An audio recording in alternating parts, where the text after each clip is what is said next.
Hello guys, మనకి క్రికెట్లో Australian players అంటే ఫస్ట్ ఒకటే గుర్తొచ్చేది. అదేంటంటే క్రికెట్ పట్ల వీళ్ళు ఎంత కమిట్మెంట్గా ఉంటారు అనేది వాళ్ళ గేమ్ చూస్తేనే అర్థమైపోయింది మనకి.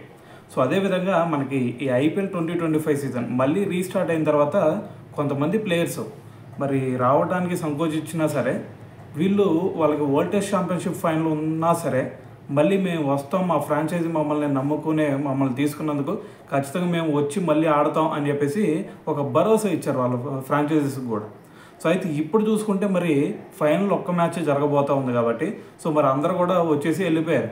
అయితే దాని తర్వాత ప్రజెంట్ చూసుకుంటే జోష్ హ్యాజల్వుడ్ ఒక్కడం మాత్రమే మనకి ఇప్పుడు బెంగళూరు టీం తరపున ఆడటానికి సో జోష్ హ్యాజల్వుడ్ ఒక్కడే మరి ప్రజెంట్ అయితే ఉన్నాడు. అయితే మరి వాళ్ళకి రేపు 11th నుంచి వరల్డ్ టెస్ట్ ఛాంపియన్షిప్ ఫైనల్ జరగబోతూ ఉంది. సో మరి ఆ వరల్డ్ టెస్ట్ ఛాంపియన్షిప్ ఫైనల్ కోసం అని చెప్పేసి వాళ్ళ టీం మెంబర్స్ అందరూ కూడా దానికోసం ప్రిపేర్ అవుతూ ఉంటే సో హ్యాజల్వుడ్ వచ్చేసరికి మరి ఆర్సీబీ నన్ను అట్టి పెట్టుకొని ఉంది. సో ఖచ్చితంగా నేను ఆర్సీబీ తరపున ఆడాల్సిందే ఫైనల్ అని చెప్పేసి ప్రజెంట్ ఇక్కడే ఉన్నాడు.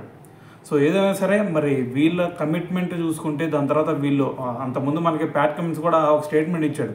ఎప్పుడైనా సరే నీకు ఫ్రాంచైజీ కానీ లేదంటే నీ కంట్రీ కానీ నిన్ను నమ్ముకొని నిన్ను కొనుగోలు చేసినప్పుడు ఖచ్చితంగా నువ్వు 100% కాదు 200% ఎఫర్ట్ ఇవ్వాలా అని చెప్పేసి ఒక స్టేట్మెంట్ ఇచ్చాడు.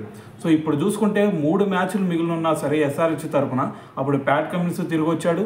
దాని తర్వాత ఇప్పుడు వచ్చేసరికి మరి జోష్ హ్యాజల్వుడ్ అటువైపు వరల్డ్ టెస్ట్ ఛాంపియన్షిప్ ఫైనల్ ఉన్నా సరే ఖచ్చితంగా నేను ఆర్సీబీని గెలిపించే వెళ్తాను అని చెప్పేసి ఒక డెసిషన్ అయితే తీసుకున్నట్టు అర్థమవుతోంది.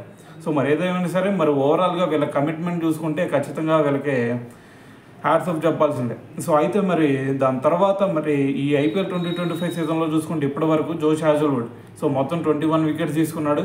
సో మరి లాస్ట్ మ్యాచ్లో కూడా క్వాలిఫైర్ 1 మ్యాచ్లో కూడా చూసుకుంటే 3 వికెట్స్ తీశాడు.